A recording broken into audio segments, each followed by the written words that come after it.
then it's okay to follow the opinion of the companions in that issue. Jazakallah Sheikh. Okay, got a question here from Sister Zainab. She says, my question is about making dua after prayer. That's a supplication after the salah. She says some people say this supplication when you raise your hands straight after the salah with the imam, this is something not from Islam, basically. She writes with the imam? After. Okay, so the imam is making supplication after the salah. Okay. So is this something from Islam? Is there evidence for this, Sheikh? Okay. A general rule for every Muslim to follow, and you will feel much comfortable when you apply this in any form of worship you are performing, and that is whatever is introduced to you of worship, let's say prayer, supplication, fasting, whatever anybody introduces to you, ask for the evidence from the Quran or from the Sunnah. It's not the other way around. It's not when I come and say this is an innovation.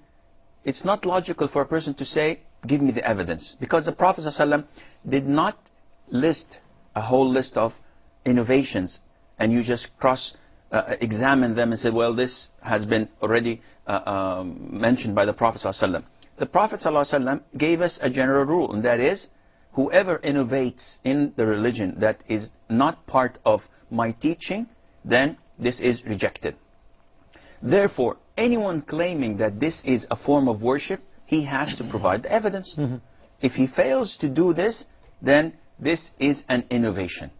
Likewise, the sister is asking about a practice that is found in a number of Islamic countries, and that is after the imam finishes or concludes his prayer, he looks either at the people behind him, or sometimes he, as he is, raises his hands after concluding the prayer and start to supplicate.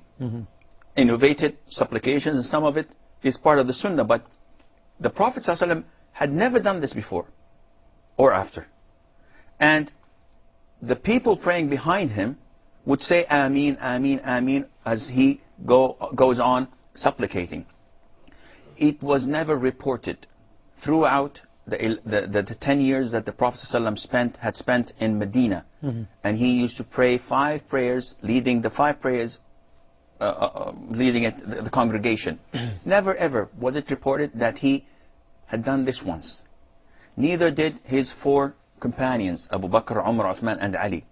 And neither any of the companions had ever done such a thing. Therefore, we know, we understand, we can easily say without any hesitation that this is an innovation.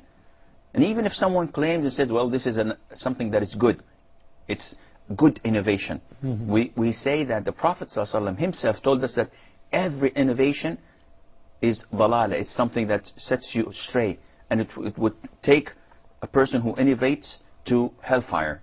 So he did not segregate and say, well, we have good innovations and we have bad innovations. So what about the other scenario where the person actually just raises their hands by themselves after the salah? Is this something which is from the Sunnah? Again, the Prophet ﷺ never did this, and his companions had never done this. And besides, supplicating, as Sheikh Al-Islam Ibn Taymiyyah, may Allah have mercy on his soul, he says that during prayer, before you conclude your prayer, this is the time for supplicating. And after you finish prayer, this is time for dhikr, for remembering Allah.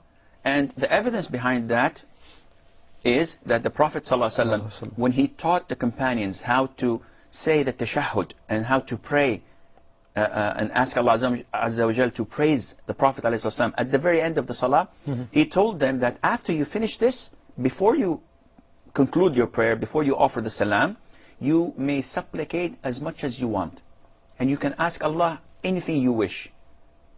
So he told them and instructed them to make this period of prayer after the tashahhud and before concluding the prayer to supplicate. Specific for supplication. Yes. And after salam, he taught them how to make dhikr, subhanallah, alhamdulillah, Allah Akbar 3 times, reciting the ayat al-kursi, the verse of kursi, and the last 3 chapters of the Quran, and so on.